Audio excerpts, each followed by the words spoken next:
Мысалы адам өмір сүргеннен кейін біраз ғұмырым ұзақ болса екен деген бір нәрселер болады. Жақсы. Шариғат, ислам дініңіздің тәлім тәрбиесі бұған кедергі жасамайды.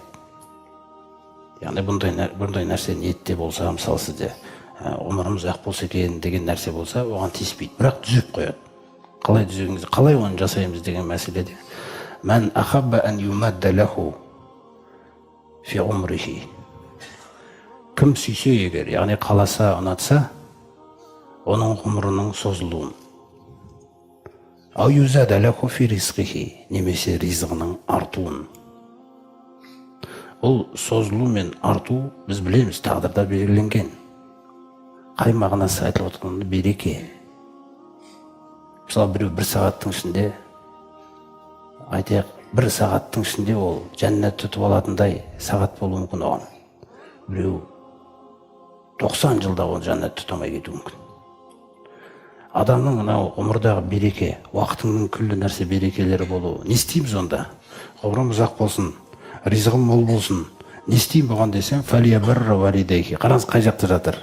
Ата анасына жақсы қарасын дейді. Егер де біздің біреулеріміздің саудамыз, немесе отбасында бір мәселеміз, тағы да басқа нәрселеріміз дұрыс болмай жатса, біз ата-анамызбен проблема бар деген сөз. И ол проблеманы сіз шешпей, анау ешқашан іске аспайды ол. Аспайды болды. Ол ата-анаң қандай болса да. Сол құрсақты таңдаған сізге. Сондықтан ата-анаңа жақсылық жасасын дейді, қараңыз.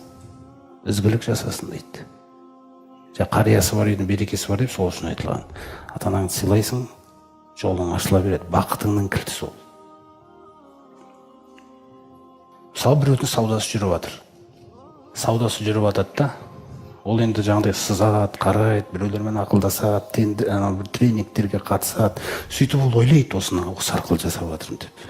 Менде біраз қазір тәжірибе бар. Жоқ, ата-анасын сыйлап жүрген үшін ғана болып отырған нәрсе. Сол ата-анаңа қарау деген мәселелер мысалы айтайық. Сосын валиясил рахимаху, туысқандық байланысын жалғап жүрсін дейді. Сондықтан екі нәрсе: ата-анаңызды сыйлауыңыз, туысқандық байланысыңызды ешқашан үзбеуіңіз. Олар сізге бермесе де, олар сізге келмесе де, ол олардың қателігі. Ол олардың иман келтірмей жатқандығы дұрыстап ақыретке. Бірақ сізге болмайды оларға солай жауап беруге. Сіз Алланың құлысыз. Алланың ислам діні деген тәрбиесіндегі құлысыз. Көрдіңіз ғой? Сондықтан ата-анаңызды сыйлайсыз, туысқандарыңызға жақсы байланыс жасайсыз. Ғұмырыңыз бен ризығыңызға енді уайым қылмай-ақ қойсаңыз болады. Бітті.